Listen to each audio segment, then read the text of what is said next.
Alright, cool beans. So let's go over the skills now. First skill we're running is Cruel Smite. This is the specialization of Brutal Fury? Valiant Brawl. So we do have that. It basically just makes it do whenever we do crit or like we can do AoE damage with it. Also reduces the cooldown anytime we hit with it. So you can see the reducing down. Really nice. Kind of just like our kind of pseudo finisher. If our Brutal Incision doesn't finish off, then we'll hit them with the Cruel Smite. This is also really good for like killing mobs. Sometimes when you're like in an open world dungeon and you're trying to get to it, like this is really good. Low cooldown, hits pretty hard, does more damage to mobs. Very nice AoE. I've gotten a few kills with the AoE before. I've killed a person in stealth. So what you can do is say there's a mob and the guy cloaks away with a sliver of health. You can actually hit the mob and the AoE will kill the person if they're within range. And I have gotten kills like that before. Next skill we're gonna go over is Stunning Blow. Stunning Blow is pretty much says in the name, it stuns our target. It does stun him for quite a bit, 3 seconds, and then we do have specializations for cooldown reduction, damage increase, and effect duration. So essentially 4-second stun. Now with the CC immunity, like DR, the diminished returns, eventually people will get CC immunity, but this is nice. Next is Devastating Smash. Devastating Smash kind of plays a lot of things. It's kind of like our last emergency stun. It's also really good for peeling. Like let's say they dive on our healer. This is an AoE stun, so if we dive, if we jump on them, we can like stun targets off of them and go away or do whatever we need. There's also, you can animation cancel this. So like what you can do is like if you're chasing somebody or like you just want to stun somebody, you can cast the ability and then roll and it'll still stun them. It catches a lot of people off guard. It does have a low chance of hitting the target. I think we have like, so, kind of just our pseudo stun, basically a last ditch effort, more for peel, more for chasing the target down, because it will actually follow them. Jump on them, like let's say this dude's running away, jump on him like this, and then we're stun and do our combo. Next skill is Death Blow. This is kind of our hard hitting second ability. This is when we kind of like, if we see someone that's super squishy, we can kill them with this, and we're trying to like, like on Island or Shadow Crypt, when you have to kill those pesky mobs. Also, when they're stunned from Stunning Blow, you actually do more damage too. So really good. This is what really sets up like if we're trying to full combo this is our first ability we go off of. Normally we go into Stunning Blow, Death Blow, into Ascending Slash, into Guillotine. That is our full combo. But this is more like kind of just like if we see someone half health and they're squishy, we finish them off with that. Next skill is Camouflage Cloak. This is probably one of the best dagger skills in the entire game. Probably one of the most broken, because you can actually stay in cloak for like 15 seconds at max level with all the specializations and buff durations. Absolutely wild. So basically, you just turn invisible. You are hard to see. You're not completely immune. Like, see this little vague outline? Enemies can see that as well. The thing is, like, you can't target me. You can't target me. You can't see what I'm doing. You can't see my health. I can full heal in this. I can do other abilities. I can do this. Pop a smokes bomb. Very good skill. The thing is, like, let's say I'm targeting this guy and he cloaks. It removes the target. So, like, I might accidentally hit this target. So next skill is Da Vinci's Courage. You kind of saw that. Basically gives us a burst of health. Also heals us a bit. Health regen and attack speed. This is kind of, you should be popping this before you go in if you really want to burst somebody down. Usually I save it till I get out. I do have damage reduction and instant healing. So basically, if you want to go in for a combo, it just lets you go in super quick. Really fast, very easy. Not much to be said. Next is Phantom Smokescreen. This is your flex spot. This can be almost anything you want. Before I go into the skill, I just want to quickly mention some good alternatives. Great alternatives in Jack Venom. I absolutely love the skill as well. Fatal Stigma is also really nice as well. Maybe Ankle Strike. You could put Knife Throwing there. You could put the Gaia Crash into the one that does the ice one. Very, very many options you could put there. I personally love this skill because not only, because there's times where I'm PvPing and like let's say I get rooted by a Liberator, right? If I pop this, the Liberator cannot touch me for like literally 5 seconds with all the buff duration we have. I'm completely immune to all his damage. I am immune to all ranged attacks, all magic attacks. I think Judgment Lightning actually does go through it though. I think Judgment Lightning might be the only one. There are some abilities that bypass it. I'm not sure why. Even melee projectiles won't hit us. So we do have the improvised smoke screen that also affects our allies, as well as we avoid melee projectiles. So the chain hook from Sword and Board, we can avoid that. We can avoid the javelin throw. There's so many abilities we can avoid. Maybe the knife. I think you can also avoid knife throwing as well. But very good skill. Obviously, if you want to have it, it's there. But if you want to have any other flavor, you're more than welcome. I just love having that extra defense ability. Sometimes what I'll do, like let's say I see 2 targets, right? I see a Liberator and a Ravager. I know I can kill the Ravager. So what I'll do is I will jump, Sending Slash, Smoke Bomb into Guillotine. And if I heavy, I can kill the target sometimes. And the Smoke Bomb's still up, and I can get away or do whatever I need. The Liberator can't even touch me or do anything to save his teammate. So next skill we're going to go over is Sending Slash. This is our bread and butter for the combo. It doesn't really do any damage. This is setup. So if we attack a target that is rooted, stunned, or sleeping, in our case, either stunned or rooted, we have an 80% chance to knock them on the ground. And once they're on the ground, they are SOL. They're dead to rights. Because it enhances our guillotine, which I guess we'll talk about guillotine a little bit. But this is basically our setup. We can prone a target for like up to 4.5 seconds. Absolutely insane. Also, we do have the specialization that increases our next ability damage. So if we hit a Sending Slash, we knock someone on the ground. I believe we get like 150 extra skill damage boost on our next ability. Where is it at? Ah, here it is. 250. So this basically sets us up for our guillotine blade, which we'll go in a little bit. Let's just go over our last skill, Precision Dash. Very simple skill. It's basically a double dash. The first dash is free cast, so you can just cast it in any direction. And the last one has to go on a target. And there you go. Double dash, really nice. We do have a passive, Barbarian's Rush, which is kind of a sleeper. Barbarian's Dash, I should say. Anytime we dash, we get like 3 seconds. With all the buff duration, we get like 4 seconds of extra movement. So like what I do is if I'm running away, I'll dash away, and look how fast I'm moving. Very nice for, you know, for gap closing as well. Gives us some heavy attack. Now, if you did want to have some extra points for the root, I know a lot of people do love that. You could take out all these points and you could put bind on there. I know a lot of people do like that. It's 10 points, very expensive. We don't really need that since we do have Shadow Strike, which is basically our next ability. Actually, we're almost getting there. Let's get the Guillotine Blade first. Guillotine Blade, this is our bread and butter. This is our heavy hitter. You all love it. You hate to love it, and you love to hate it. It is the strongest single target ability in the entire game. This is what can literally one-shot you. If I heavy and crit you, I can get you for like 9k up to 13k on targets. Like, this is absolutely wild. So the thing is, we do have the specialization where we add a charge time to it. The thing is, this ability does so much more damage if the target is prone. The thing is, when we prone a target with the Sending Slash, we also get 250 extra bonus, you know, skill damage boost to our Guillotine Blade. So it's perfect. So we basically Shadow Strike that roots them into the Ascending Slash that prones them, which gives us skill damage boost 250 to our next ability, which is going to be a Guillotine Blade, and we absolutely chunk players into oblivion like this. I've hit someone for like the 13k before, like absolutely wild. That's the hardest I've hit a target for. Next skill is Shadow Strike. This is basically a simple skill. We dash on a target, we root them, and we also have a chance to silence them as well. Silence in this game only prevents you from using wand and staff abilities. In most games, a silence will prevent you from using any magic ability or any mana ability. In this game, it's a little different. It doesn't really tell you much. If you are wondering what I mean by that, I do have a video that I did put out about CC resist and all that. And this video is a little outdated now that we have immunity to CCs now. And lastly, our last skill is Brutal Incision. This is basically kind of our pseudo execute, or not really pseudo. This is basically our execute. It does have high scaling. The problem is with our daggers, we don't have that much scaling. Only up to 100 damage total. So it doesn't do too much damage. The thing is, it can offhand. Mostly all dagger abilities that do damage, I believe all of them, can offhand and do double damage. And then plus add a heavy on top of that. Now, we don't put any specializations in here because, honestly, to be fair, we're not really Thundercloud Bombing. We don't have any poison to enhance the ability. So we're just keeping it as a vanilla skill. Alright, so for our defensive skill, we are running Block Blade. Very simple. This is personally, my opinion, the best one to run. 60 perfect roll. Not only do you get a burst of magic and mana recovery, you also turn invisible, which is so like if we hit this target here, Oop, missed it. There you go. Got the perfect roll. Turn invisible. Turn invisible for like 4.5 seconds with all the buff duration we have. Really nice skill. Very good for disclosing. You can go in crazy on this guy.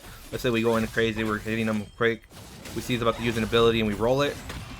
Now we can get away like, oh crap, you know, there's more people coming. Let me get away. So here are the specializations if you do want to see them real quick. And then for the dagger, let me put my points back in there. These are one for the daggers. Alright, so for the passives, first passive, we are running a robust constitution. Very solid passive, over 2k health and some health regen, very nice. This plays very perfectly. Not only are we tankier, but on Greatsword we get more damage because of Vital Force. Increases magic melee and range hit chance, and skill damage boost, and stun chance per 100 max health up to 30k health. So we just get extra damage just for having more health. Not only are we tankier and more beefier to deal with, we just do more damage. So it just works out perfectly. Next passive we do run is Cold Warrior. Increases our magic, melee, and range heavy attack chance by up to 288 on a stun target. Very nice. The thing is, but people don't realize, is if I stunning blow into Ascending Slash, I never consume the stun. So you're still on the ground stunned. I get extra heavy attack chance. Also, some range, magic, melee, and range critical hit chance. Perfect. Why not, right? And our last one, this is our sleeper passive. You don't have to run this if you don't want to. Barbarian's Dash Open World is one of the strongest passives I've ever come in contact with. When you use a mobility skill or movement skill, so you can block, you can roll, you can use a dagger mobility, you can use a greatsword mobility, you get a burst of movement speed. And when you pair this with your polymorph, you can really get away. There's times where I'm trying to run away. Like, let's say I'm getting chased, right? Let's say I'm getting chased from this way. What I'll do is this. Gap close. And look how fast I'm running away now. Look at my movement speed. Very fast. I can also use my precision dash here. Proc it a little bit. Very sleeper passive in my personal opinion. Obviously, if you don't want to run this passive, you could run other passives. Raging Frenzy isn't too great. We're not a brawler, so this isn't really going to proc. Indomitable Fear Armor is actually not bad. This one can actually work pretty well. You could also run Assassination Stance. It's also very nice as well. But personally, in my opinion, Barbarian's Dash, try it once, you'll never go back. Especially if you're running away, Shadow Striking into an enemy, and then Polymorphing away, you're just gone. No one can catch you. Which honestly pairs well with our next passive, Assassin Step. When we defeat an enemy, it can be anything. It can be a mob. It can be a little rat with 1 HP. We get a burst of mana regen and movement speed, which is absolutely wild. So not only do we get that, there's times where like I'll go in for a kill, I'll kill the dude, and then I'll roll, and I'll have the movement speed from Barbarian's Dash, and also the movement speed from the Assassination Step, I believe it's called, right? Assassin Step? Yes, Assassin Step. So these two compare very well. This is also really good for our mana regen. Just we can go in, get a kill, and get out real fast. Next passive is Assassin's Instinct, getting up to almost 290 critical hit chance. Perfect. You know, we're trying to crit. We're trying to get those heavy crit combos into Oblivion. Next passive, Wrathful Edge, increases critical damage by 18%. Just having daggers, our guillotine does 18% more damage when we crit. Everything does more crit damage. And lastly, Shadow Walker. Whenever we use a mobility skill, that can be our Greatsword, that can be our dagger, even rolling and blocking. Like, even if I block, I'm proccing my Shadow Walker. Alright, roll. Also procs it as well. Barbarian Dash, procs it as well. I think Devastating Smash even procs it too. Yeah, even Devastating Smash procs it too. And also procs Barbarian's Dash. Getting almost 700 magic and ranged evasion. Remember, this is only ranged and magic evasion. This does not give us melee evasion. Just remember that. So that's why we are stacking heavy into magic and ranged evasion. Melee evasion, we don't have it. That's our counter. This game is very rock, paper, scissors. Now let's go over the masteries. So for the mastery, for the Greatsword, we're going to go all the way to the bottom, and then we're going to go all the way to the top, or the middle, I mean. We're going to go all the way to the bottom. Focus on concussive stun. This is a once you get this passive right here, this mastery passive, it's night and day difference. Into all the way to resolute focus, into first stage with range defense. And for my daggers, I'm going to go all the way to basically, we're going to go to bloodless. Attack speed for our daggers, very nice. We're going to go all the way to master of evasion. This one gives us 105 evasion of everything. Magic, melee, and range. This actually does give us melee evasion, which we don't care. We don't have enough melee evasion to care. So on this build, we actually do keep our daggers out at all times. because if you do notice here, if we go here, range evasion, so magic evasion 1200 and range 1175. So if I do bar swap to Greatsword in my hand, I actually do go down 1070, a little under 1100. See, that's why we want to keep our daggers out at all times.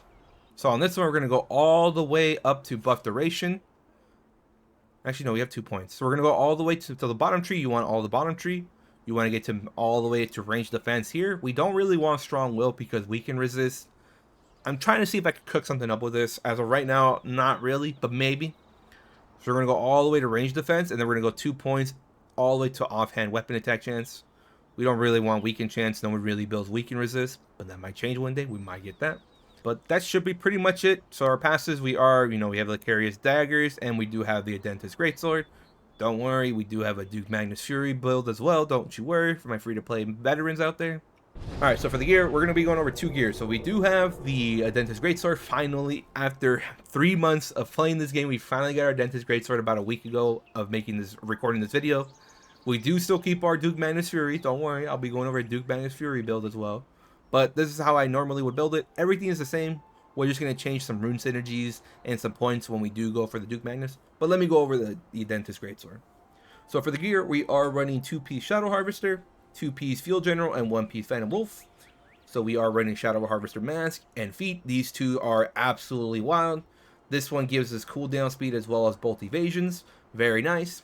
We're basically going for the 2-piece passive. Increases critical damage by 14%. So if we crit, we're doing an extra 14% damage on top of that. So we can absolutely burst people. I've hit 11, 13Ks. With the Duke Magnus, I was hitting I've almost hit an 11K. I never hit an 11K. With the Adentis, I hit someone for a 13K on the first day I got the Adentis. It was wonderful. So that's why we're going these, it gives us a bunch of points and everything. For the Field General, we are going Gauntlets. The Field General, this is one of the best pair of gauntlets in the game. Almost 5% attack speed, 6 perception, just a bunch of stats on there. We can put ranged evasion, attack speed, and max health. Perfect. And we are going Grease of the Field General. Gives us a lot of attribute points, as well as this pair of pants gives us 140 extra melee defense compared to most legs. So for those that don't know, so let's say if we go here, you see how the range defense on the Shock Commanders is very high? That's the thing about our pair of legs. Our melee defense is higher compared to most typical pieces of gear. So very nice, because our 1 counter is also another Ravager. Other Ravagers absolutely put us down if they get the crit heavy combo, as well as Crusaders are the bane of our existence. Gives us a little extra tankiness just to be able to survive and get away. And for a chest piece, we are running the Phantom Wolf Tunic. It's because we did have 1 piece available, so I decided, you know what, I'm going to put this. It gives me 4 points of strength, very nice to hit my break points, as well as it gives me 170 magic evasion, as well as being able to put max health and both evasions on there. I personally found this was great. Now most people might be saying, what if I put the Field General chest piece? You can, but you would lose over 300 magic evasion. First of all, you would lose the magic evasion just from the Phantom Wolf Tunic, as well as you cannot put magic evasion on an iron, a heavy piece of armor. So you're going to be losing the trait on that as well. So that's why I went the Phantom Wolf Tunic. I know it looks kind of nasty looking. It kind of grew on me, but trust me, this setup is very nice. Fully buffed. We have almost 1900 magic and ranged evasion. Look at that, magic evasion 1893 and ranged evasion 1865. Give or take, we have a 50% chance of dodging any attack. At worst, 40% chance of dodging an attack from range or magic. And for our cloak, we are running Ancient Tapestry Mantle. Range evasion, magic evasion, very nice. Weaken resist, we don't really care about. For the jewelry, we do have the Slayer's Quicksilver Pendant. Gives us dexterity and magic evasion, very nice as well. Just dexterity, breaking those breakpoints, as well as, being able to get more crit, and better high roll, and better attack speed. And magic evasion, be able to round out our magic evasion. And Bracers of Primal King, basically just there for the stat seg of 6 perception. Very nice. Let's just hit the 40 perception on this build. Bonus damage, not too crazy in our build, because we're going for the heavy hitter guillotine, but it's always there. Very nice. And for our piece of jewelry, we are running Etch Alabaster Band. Gives us almost 5% attack speed, as well as 4 strength. Very nice at hitting the breakpoints, as well as giving us the extra attack speed. You can swap this out for the Universal Power Ring. The only problem is you would lose out on about 600 max health and some attack speed, but you would get a lot of damage with that, though. A crazy amount of damage. I unfortunately have yet to get mine on this character. Once I get this character, I will try it out, kind of see which one I like better. And we are running the Amber Dimensional Band. The movement speed, absolutely amazing. We have so much movement speed on this build that it's just beautiful. 3 strength, 4 dexterity. Let's just hit our 70 strength in our Dentist Greatsword, as well as 50 dexterity or 60 dex on our Duke Magnus Fury build. And lastly, the Belt of Bloodlust. The Belt of Bloodlust is very cheap at this point. It's crashing beyond repair. You can use the Sacred Embrace, no, the Forbidden Sacred Chain. I think that's the one that like gives you 3 perception. That's also another really nice one as well. Your break points would be a little rough, but Belt of Bloodlust, I highly recommend saving up for it. It's not even that expensive anymore. See, Litho's only going for under 700 on this server. Yeah, it's very affordable now.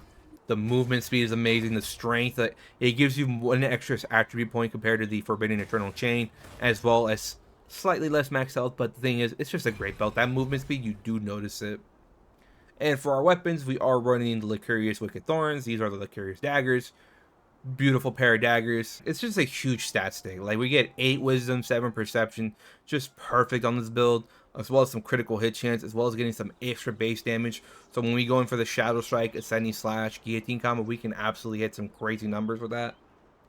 Now, some other daggers that people do very much like running is the Shadow Walk daggers, or Shade Walk daggers, I think it's called. Dark Slayer daggers. I know a lot of people like running these daggers. They do have a little bit more scaling. They do give you 11 strength and some max health. Personally, I don't really care for them. I think the extra wisdom is very nice. It's cooldown as well as some high roll and, mana regen, as well as 7 perception. It's just a huge stat stick. So you can go either one personally. Plus, Licurious Daggers does have that extra 25 base damage as well. And lastly, for our weapons, there are 2 weapons you could run. I, for the longest time, for 3 months, ran the Duke Magnus Fury Warblade, but finally, the Divines have blessed me with an Dentist Greatsword, and this thing is absolutely beyond wild. Not only is the high roll better, the low roll is also better. Plus, now you have a passive that does damage. The Duke Magnus Fury will give you an extra, heavy attack chance. The thing is, I can still heavy regardless with the Dentist. So if we both heavy our attacks, your passive doesn't do any extra bonus damage. My passive, on the other hand, will do more bonus damage. So you do lose 2 attribute points as well as some cooldown. That cooldown was very nice on the Duke Magnus Fury. I will not lie. I do miss that cooldown very much. The thing is, we do get 249 extra critical hit chance, which is absolutely quite crazy. So we drop from 60 per dexterity, we lose 120, right? But look how much crit this thing gives us. If you are running the Dentist Greatsword, that's how I would run it. I do run 70 strength, 50 dex, 22 wisdom, and 40 perception. For my rune synergies, I do have here, so I have the strength with critical hit damage reduction on both weapons here. Not only does this make us tankier, this also helps us break our 70 strength, because once I broke 70 strength with this setup, I was very tanky. It can be pretty hard to put me down sometimes. And also for our rune synergies, on our jewelry, we do have max health dexterity, attack speed max health on our bracelet. For the rings, we do have 2 max health with strength, and as well as for the belt, we do have movement speed with critical hit damage reduction. So the thing is about these rune synergies, all you want is the blue. Just have them in this order. It doesn't matter. Like the trait, like the rune itself can give you like health regen. Doesn't matter. We want the synergy. That's all we care about. Now, if you are planning on running the Duke Magnus Fury, we will have to change a few synergies around. Alright, so the only synergy we do change is on the Duke Magnus Fury Warblade. We do actually put dexterity and attack speed 3. This will help us break 60 strength, 62 dex, 22 wisdom, as well as 40 perception. Very nice, very solid. Extra bit of health is also very nice. Not only are we tankier, we do more damage because of Vital Force passive. Now you might be saying, why do you not have that much hit chance? Why aren't you going 60 hit chance? Or perception, I should say. With this build, I have almost 1,000 hit chance. That's fine enough with me. I don't really plan on playing too many arenas outside of my weeklies. Plus, if I'm fighting someone in PvP and they have a bunch of melee evasion, well, guess what? When you build that much melee evasion, you really have to sacrifice a lot. Because a lot of the melee evasion builds, you have to run like full Ebb and Roar, and that can suck. Like 2-piece Ebb and Roar doesn't give you that many attribute points. Fight something like that, it sucks, don't get me wrong, but the thing is, most majority of players in open world do not build melee evasion. And if they do, well then they're going to severely suffer from getting flash waved. So with this build, let's see our hit chance. Almost 1,000 hit chance. Our evasions, when we swap to our daggers and we just use any dagger ability, we can literally just block and proc it. Almost 1900 range in magic evasion. Beautiful. Now if we go to our critical hit damage, there we go, critical damage. So let's go back to our Greatsword for that. So whenever we guillotine somebody, we're doing 32% bonus damage whenever we crit. And we have a lot of crit on this build. Melee critical hit 1220. Now our melee heavy attack chance is 520. We do get an extra like almost 300 whenever we stun somebody. Not from the Duke Magnus Fury, but the passive itself here. We go to Cold Warrior, whenever they're stunned, we get an extra heavy attack chance. And that's pretty much it. That all that matters. Our max health is 21.2k. Very nice from our runes and everything. But here are the rest of the points, honestly. Not really else to go through.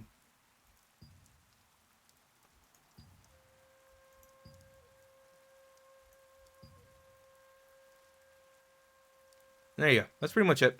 Hope you guys did enjoy the build video. Hope it did teach you guys quite a bit. If you guys can, hit the like, subscribe button. It really goes a long way. Greatly do appreciate it. Also, follow me on Twitch or, on YouTube where you can watch me play live eventually, because I do plan on streaming again. Just had to take a small break from Throne of Liberty, but we'll be back with the vengeance. But the rest. Cool beans, stay zerging, but most importantly, take care, guys.